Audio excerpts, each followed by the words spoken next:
Assalamualaikum warahmatullahi wabarakatuh. Selamat malam para makhluk-makhluk multimedia kelas 2. Kita beresin ya materinya sedikit lagi. Ini terbilang materi terakhir di fotografi. Rasanya bosan ya kalau misalkan di fotografi ini cuma materi doang, materi gitu, tanpa ada sesuatu hal yang jelas praktiknya gitu. Nah, mudah-mudahan nanti pas kita udah masuk bisa kita praktekkan secara cepat ya. Nah, sekarang mah wayahnya aja kita belajar materi lagi gitu. Nah, ini materi terakhir di fotografi. Materinya itu tentang komposisi fotografi ya, komposisi dalam dunia fotografi. Nah, kalau kemarin kan kita udah menjelaskan tentang dasar fotografi, teknik fotografi ya, teknik fotografi, terus alat bantunya apa aja. Selain itu di tata cahaya sedikit dijelaskan tentang pencahayaan yang baik itu seperti apa, walaupun praktiknya juga belum, karena ini penting banget praktek untuk tata cahaya ya, penting banget pokoknya. Nah, terus materi yang terakhir itu tentang komposisi fotografi. Nah, sebelum ke materinya, nah di sini di PDF-nya itu nanti di share juga ya. Nih, sebelum ke sana, sebelum ke materinya, nah ini di sini mungkin ada penjelasan nih. Photography is a means of expression in art. Artinya fotografi itu adalah mengekspresikan seni gitu kan ya, mengekspresikan sesuatu hal dalam seni, karena because it can embody emotion as well as reflection of true reality. Karena fotografi itu bisa membuat emosi atau menggambarkan refleksivitas dari emosi dari kehidupan yang nyata ya, true reality kayak gitu. Nah, kenapa di fotografi itu ada komposisi ya? Artinya komposisi itu artinya kita mengkomposisikan sebuah objek gambar ya sedemikian rupa agar fotonya terlihat baik gitu. Nah, kalau kemarin kan kita udah belajar lighting untuk bisa menghasilkan cahaya yang baik seperti apa contohnya. Nah, kalau sekarang kita dengan komposisi itu menempatkan objek agar objek atau gambar yang kita ambil itu terlihat baik dilihatnya, baik di mata kita atau di mata orang yang menikmati hasil karya kita gitu nantinya gitu. Nah, untuk contoh-contohnya mungkin gini nih. Ini materinya. Nah, di sini ada beberapa contoh nih. Ini ada karya fotografi ya. Nah, ini juga ada foto ikan. Kelihatan bagus nggak ini komposisinya? Yang dulu aja ini dulu ya. Ini komposisinya ada foto jam tangan, tapi fotonya itu dibuat miring ya, diagonal kayak gini gitu. Kelihatan oke ya gitu. Terus sudut pandangnya diambil dari samping bukan dari atas. Terus ini ada gambar ikan nih. Ikannya itu ada dua, tapi yang satu diluruskan, yang satu diagonalkan ke bawah. Terus di sini ditambahkan buah lemon yang warnanya kuning supaya lebih kontras dibandingkan dengan gambar lainnya. Kalau gambar ikan kan sama gambar backgroundnya ini warnanya dominan gelap. Di sini ada kontras warna kuning. Tuh, jadi kelihatan seimbang ya, kelihatan bagus fotonya. Nah, ini juga, ini kacamatanya terus sama bayangannya ini kelihatan seimbang juga. Ya. Bayangannya ini memenuhi ruang kosong yang ada di bawahnya nih, full ya, bayangannya panjang ke bawah kayak gini. Terus, nah ini juga, ini ada perspektif ke sana tuh, sungainya kan ke sana tuh, jalan ke sana ya. Ini nggak tahu sungai, nggak tahu pantai, tapi airnya itu jalannya menuju ke sana nih, bukitnya menuju ke ujung ke tengah. Kalau di perspektif itu di DGP kemarin satu titik hilang ya. Terus ini ada perahunya. Nah, ini ada komposisi yang kontras juga antara entah ini pagi atau sore ya. Terus di sini lagi gelap ceritanya, di sini ada kontras warna api ya, warna kuning kayak gini. Nah ini juga ini ada dimensinya, ada 3 dimensinya. Kalau kalau kalau di 3 dimensi itu ada perspektifnya ya, nggak terlihat terlalu orto gitu si si mobilnya gitu ya. Tuh, terlihat mengerucut nih ke depan gitu, sedangkan ini belakangnya jadi gede. Tuh. Nah ini juga lebih ceritanya ada kapal gitu. Terlihat membesar ke depan tapi ke belakangnya mah kecil, itu ada perspektifnya. Nah ini diambil pakai metode shutter speed gede ya, jadi bisa ngambil kecepatan yang tinggi. Di fotonya pas pecah, oke banget ya. Ini juga komposisi. Nah ini juga ada komposisi nih, ada garis-garis kayak gini. Kalau di pesawahan itu kan ada repetisi ya, kalau di Nirmana itu ada repetisi gitu, pengulangan. Nah kalau kita motret sawah juga kan ada pengulangan ya, bersusun-susun kayak gini gitu. Ini enak dilihat nih kalau kita motret kayak gini. Ini motretnya dari arah bawah gitu ya, mau ini ada gambar kingkong gitu ya, tapi diambil secara diagonal, terus ada perspektifnya. Nah perspektifnya itu titiknya ada di sini nih, titik hilangnya di ujung kiri atas. Nah ini juga ada komposisinya. Di sini ada satu orang tapi di sini ada ribuan, banyak, jadi ada keseimbangan gitu ya. Nah di fotografi juga kan tadi kita ada keseimbangannya, ada kontrasnya, ada garisnya gitu. Itu kan seolah-olah kita nginget lagi ke Nirmana ya gitu. Nah sebenarnya fotografi yang bagus itu juga mempertimbangkan hal-hal yang kayak tadi. Nah mempertimbangkan prinsip-prinsip Nirmana sebenarnya mah ya gitu. Nah ini juga kontras nih, ada kontrasnya ya, terlihat kontras. Di sini ada api dan yang lainnya gelap. Nah ini ada repetisi ya, pengulangan buah apa ini, buah entahlah ya, nggak tahu buah apa ini, alpukat mungkin, nggak tahu buah, biar lupa. Tapi dibuat berjejer kayak gini terus ada pengulangan. Nah ini ada repetisinya ya. Nah ini ada point of interest, fokusnya ke si mata ya.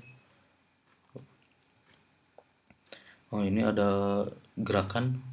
Nah bikin fotografi kayak gini bisa dibuat pakai shutter speed yang lambat ya, 2 menitan atau 6 menitan, ntar menghasilkan foto kayak gini. Terus ini warna, ini juga kontras ya. Nah, kontras ada air, ini ada keran tapi nggak nempel ya ke tembok. Di sini ada buah, kontras banget fotografinya. Terus ini disimpannya di tengah-tengah banget ya, nggak di samping gitu. Nah ini juga, ini overlapping ya namanya. Overlapping itu di sini mata asli tapi di sini kayak ada mata palsunya gitu ya. Di kayak pecahan-pecahan kaca gitu, dipotong-potong. Ini nggak tahu apa. Ini truk dari bawah tapi perspektif ya, kelihatan perspektifnya gitu. Ini mobil juga, point of interest nih ke pelek tengahnya ini nih, tulisan BMW-nya. Ini entahlah ya. Nah, di dalam fotografi itu masalah komposisi tak kurang pentingnya seperti pada seni rupa. Nah, ingat ya seni rupa. Seni rupa kan kita bahas di kelas 1 ya, tentang nirmana gitu. Tanpa komposisi yang baik, materi yang ada di dalam foto tersebut itu yang sebetulnya mengandung potensi dan nilai-nilai tertentu yang cukup kuat bisa menjadi hancur berantakan. Nah, artinya gini, kalau kalian nggak paham tentang nirmana nih waktu kelas 1 ya, kalian nggak paham tentang repetisi, point of interest, balancing, harmonisasi gitu ya, waktu kelas 1 tuh pas belajar nirmana, pasti kalian bakal susah tuh merasakan atau mendapatkan feel pas kalian mau memotret sebuah objek foto gitu. Nah tapi kalau misalkan waktu kelas 1 kalian punya feel ke nirmana atau belajar desain grafis dulu itu bagus banget gitu ya, feel kalian terhadap warna, feel kalian terhadap garis, feel kalian terhadap perspektif, feel kalian atau perasa kalian terhadap warna gitu ya, apakah seimbang, apakah enak dilihat gitu. Nanti kalau kalian mau motret sesuatu pasti bakal menghasilkan foto yang oke juga gitu. Nah tapi di fotografi juga ada loh caranya untuk membuat karya fotografi itu komposisinya jadi bagus gitu. Selain memperhatikan aspek unsur desain gitu ya, kayak kayak titik, garis, bidang, tekstur gitu ya. Terus ada prinsip-prinsipnya kayak kayak repetisi tadi, kayak satu kesatuan, pengulangan, harmonisasi. Selain itu ada cara lain gitu. Nah, kita bahas dulu nih satu-satu. Komposisi di dalam The Advanced Learned Dictionary of Current English, ini kalian baca aja. Memberikan komposisi fotografi itu pas kita memberikan komposisi sebagai tindakan atau seni menyusun ya, kata-kata, musik, cetakan dan sebagainya.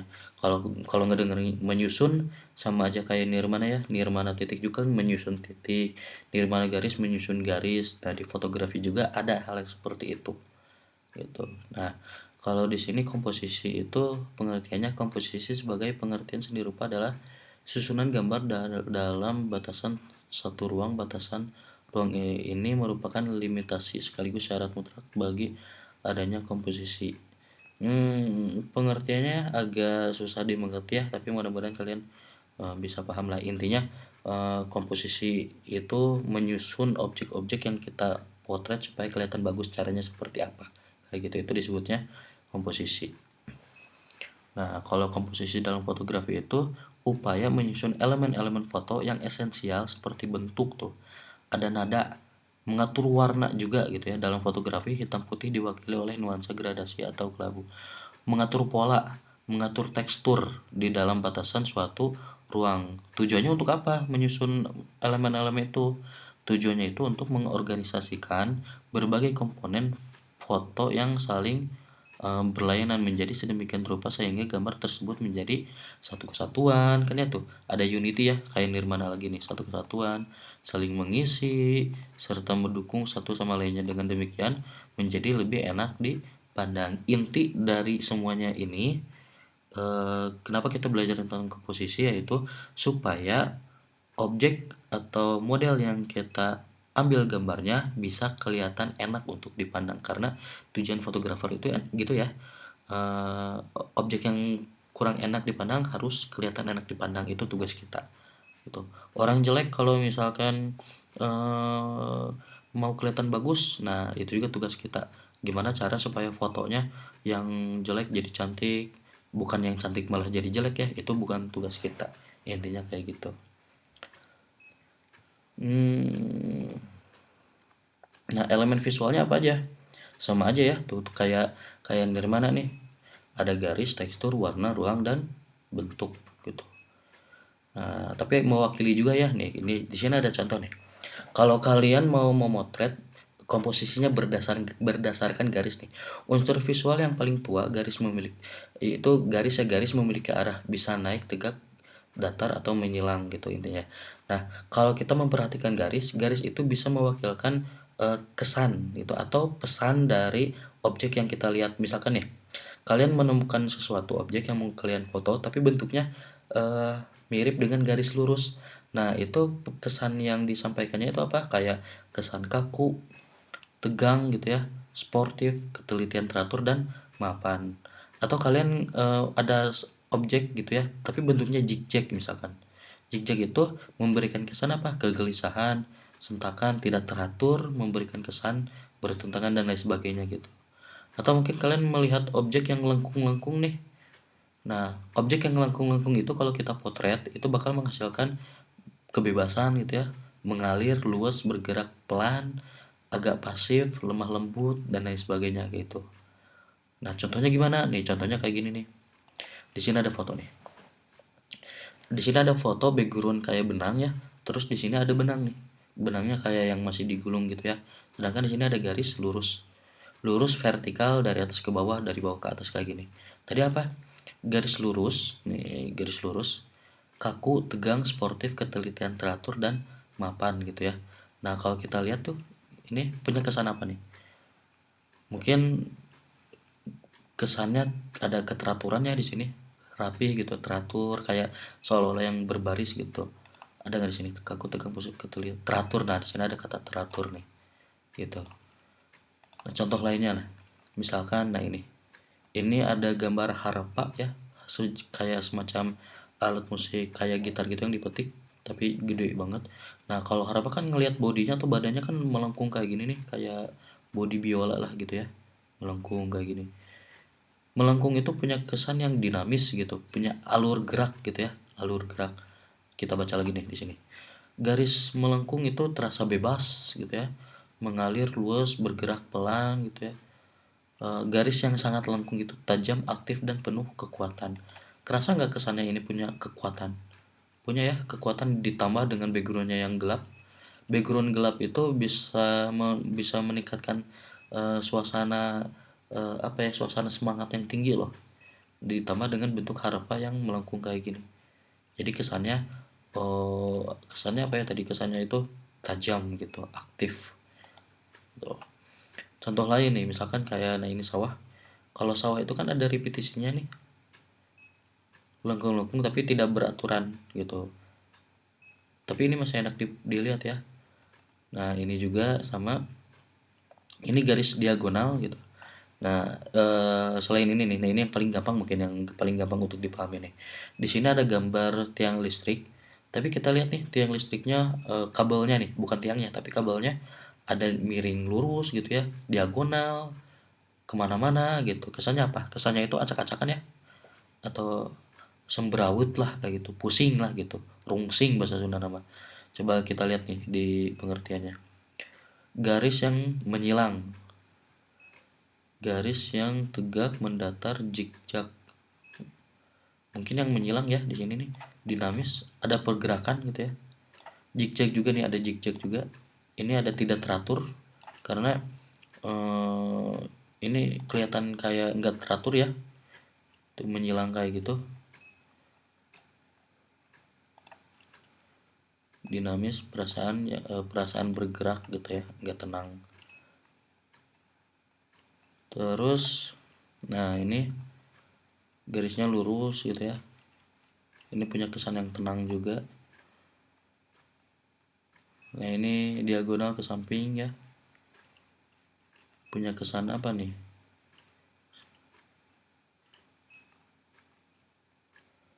nah ini punya kesan gerak ya, gerak, garisnya diagonal ke arah sini nih titik fokusnya. Nah intinya kalau kita mau memotret berdasarkan garis, pasti itu garis itu punya beberapa kesan yang ditimbulkan gitu. Selain garis ini juga mungkin nanti kalian bisa menemukan garis-garis yang lain ya. Ini ada 6 jenis garis gitu.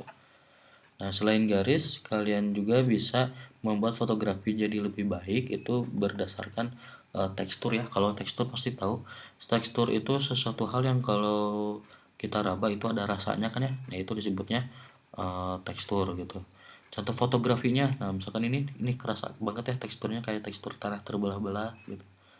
Apalagi ini tekstur kayu tanpa kita raba, tapi kita tahu ini tuh teksturnya seperti apa, kerasa banget gitu.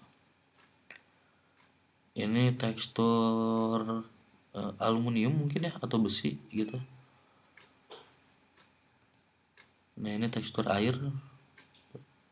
Nah fotografi yang bagus ya, fotografi yang bagus itu kalau kita melihat fotonya, orang yang menonton atau audiens yang melihat itu seolah-olah bisa merasakan teksturnya itu seperti apa, tanpa harus mengetahui atau tanpa harus menyentuh terlebih dahulu gitu si objek aslinya gitu. Contohnya ini kayu tadi, oh ini mah tekstur kayu gitu ya, tanpa orang menyentuhnya juga mereka tahu oh ini tuh kayu gitu. Nah itu fotografi yang baik gitu.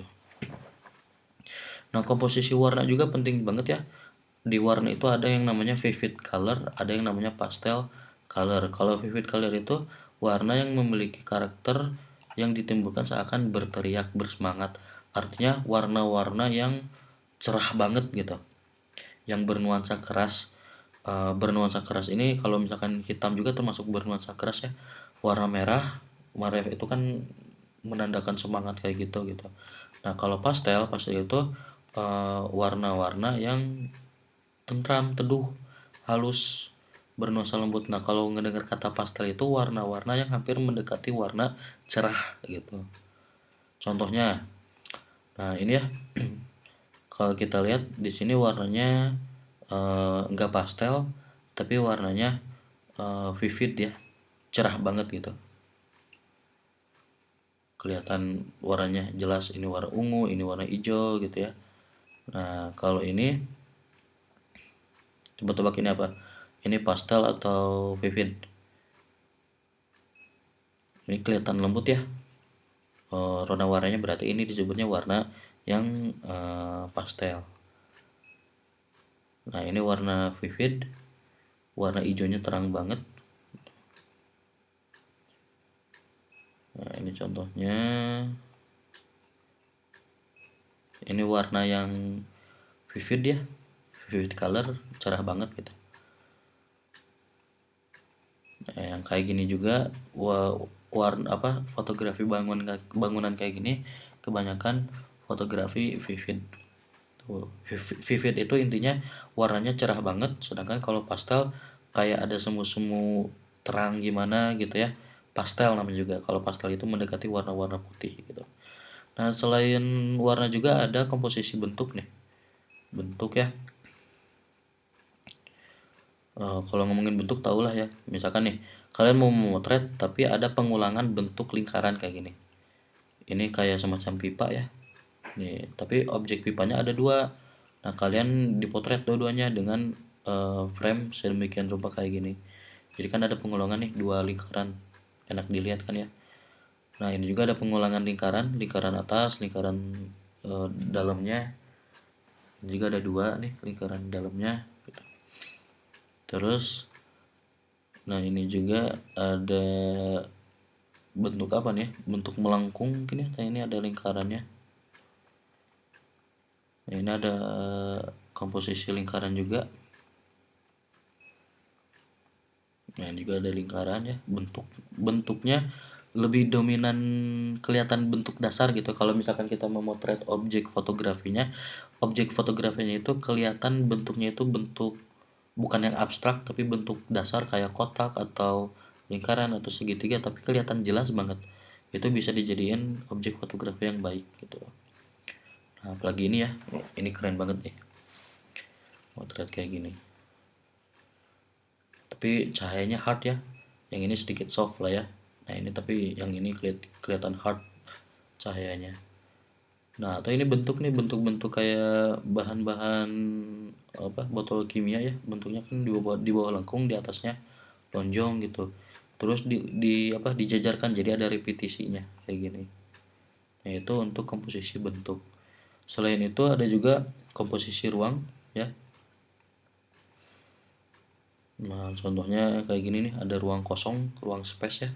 Seolah-olah kayak apa ya, kayak ada isinya padahal kan kosong ya si bangkunya gitu. Kalian bisa memanfaatkan objek yang kosong gitu untuk menandakan ada ruang lah di situ tuh ya, ruang untuk apa ya, feel untuk ruangnya gitu. Nah, ini juga kita fokusnya ke tangan yang tengah, tapi di sekitarnya ada ruang yang ngeblur nih. Sekitarnya blur ya, ini blur gitu. Tapi yang jadi fokusnya itu ada di tengah. Nah, ini disebutnya ruang fokus. Terus ini, nah ini juga bagus nih. Objek utamanya ada di atas. Ruang kosongnya di mana? Ruang kosongnya itu yang sepanjang jalan ini nih. Ini nggak ada apa-apanya ya. Tapi ini bisa dimanfaatkan sebagai ruang kosong karena objek utamanya ada di atas. Jadi ada seimbangan. Kalau misalkan kita bagi dua nih segini, ada garis nih ya. Ada garis. Ini seimbang. Ini ruang kosongnya gede. Ini ada objek utama tapi kecil. Bobotnya kalau secara visual sama ya, atas bawah gitu. Walaupun yang atasnya ukuran objeknya kecil gitu. Karena apa? Karena objek utamanya kan orang bukan jalan. Sedangkan jalannya itu dibuat besar supaya menyeimbangkan dengan yang objek atasnya gitu. Nah, ini ruang kosongnya apa ya? Kayaknya nggak ada deh ruang kosongnya. Sempit. Ini kurang kerasa feelnya ya ruang kosongnya gitu. Nah, mungkin materinya itu dulu ya untuk sekarang. Komposisi pertama itu komposisi berdasarkan seni rupa Artinya komposisi yang diatur berdasarkan unsur-unsur seni rupa. Apa aja tadi unsur seni rupanya? Yang pertama tadi mana ya? Nah, ini ada garis ya. Ingat ya, membuat fotografi yang baik atau mengatur komposisi fotografi yang baik itu bisa diatur dengan dua cara, dengan melakukan penyesuaian elemen-elemen berdasarkan seni rupa. Yaitu apa aja seni rupa? Seni rupa itu ada garis, tekstur sampai ke ruang. Nah, yang kedua, menata elemen-elemen visual berdasarkan komposisi si objeknya. Nah, untuk yang cara kedua itu mungkin nanti di video berikutnya dijelaskan ya. Untuk sementara mungkin sampai sini dulu aja. Tuh. Biar videonya nggak terlalu kepanjangan ya. Tuh. Oke, kayaknya udah dulu ya penyampaian materinya. Semoga bermanfaat. Jangan lupa belajar, stay at home. Makasih buat waktunya. Assalamualaikum warahmatullahi wabarakatuh.